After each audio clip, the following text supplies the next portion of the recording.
ఈ చిత్తూరు నాగయ్య గారు ఇంత శోభతో బతికిన మనిషి హ్మ్. ఆయన యొక్క ఆత్మకథని ఓ పుస్తక రూపంలో తెచ్చుకున్నాడు. హ్మ్.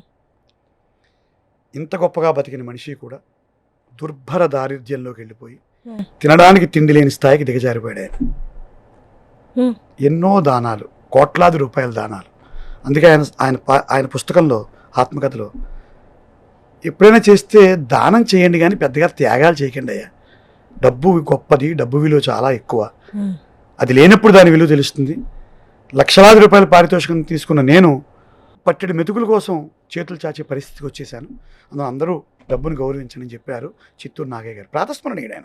గొప్ప గొప్ప మనిషి, ఉన్నతమైన వ్యక్తి, గొప్ప సంగీత దర్శకుడు, గొప్ప నటుడు, హ్మ్. భారతదేశమే గర్వించదగిన నటుడు. ఆఖరిగా ఆయన మద్రాసు పట్టణంలో చనిపోయారు. హ్మ్. చనిపోయిన తర్వాత ఆయన్ని దహనం చేయడానికి డబ్బులు లేవు. వామ్మో! చందాలు వేసుకుని ఆయన దహన కార్యక్రమాలు పూర్తి చేశారు. ఇది ఈరోజు చిట్టుముత్యం.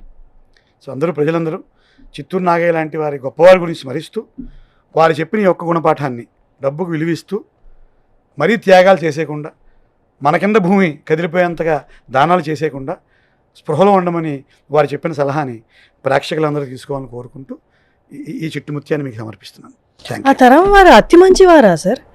అతి వాళ్ళు మంచితనం ముందు వెనక ఆలోచించలేదా? మంచితనం వచ్చేసరికి ఆలోచించలేని తనమే, ముందు వెనక ఆలోచించలేని. మంచితనం అనేసరికి వాళ్ళు ఏం ఆలోచించలేదు. ఎవరైనా చేయి చాచితే దానికి వెంటనే స్పందించే గుణంతో ఉన్న ఇలాగే రాజనాల్ గారు చాలామంది పాపం అప్పటి నటులందరూ కానీ మంచితనం దాన ధర్మాలు విషయంలో చేసి ముందు వెనక ఆలోచించాలా? ఆలోచించాలి కదా. అప్పుడెప్పుడో సన్ ఆఫ్ సత్యమూర్తి సినిమాలో త్రివిక్రమ్ శ్రీనివాస్ గారు చెప్పిస్తారు, అంటే దానానికి కూడా లాజిక్లు ఉంటాయరా అని. హ్మ్. ఇప్పుడు అబద్ధం ఆడితే ఆడతాడు డబ్బు తీసుకెళ్ళి. ఆవు పులికి అది చెప్తాడు కదా, హ్మ్. నాన్న పులి వచ్చిందని 3 సార్లు అబద్ధం చెప్తాడు కొడుకు. హ్మ్. నాన్న 4గోసారి వెళ్ళడు, పులి వచ్చిందేమో, నిజంగా ఆసారి పులి వచ్చింది, కొడుకు చచ్చిపోయాడు. ఇంకోసారి వెళ్ళుంటే ఏది ఒక చిన్న అబద్ధం అయి ఉండేది కొడుకుది, కానీ వెళ్ళుంటే కొడుకు బతికేవాడుగా. హ్మ్. సో అంచేత దానాలు చేసేటప్పుడు అబద్ధాల నిజాలా చూడక్కర్లేదనేది ఒక సూక్తి. దాన్ని ఫాలో అయ్యాడు మహానుభావుడు చిత్తూరు నాగయ్య గారు.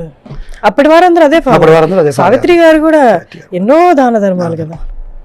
ఇది చిత్తూరు నాగయ్య గారి ఒక పడిలేచిన కడలి కెరటం లాంటి కథమ్మ ఇది.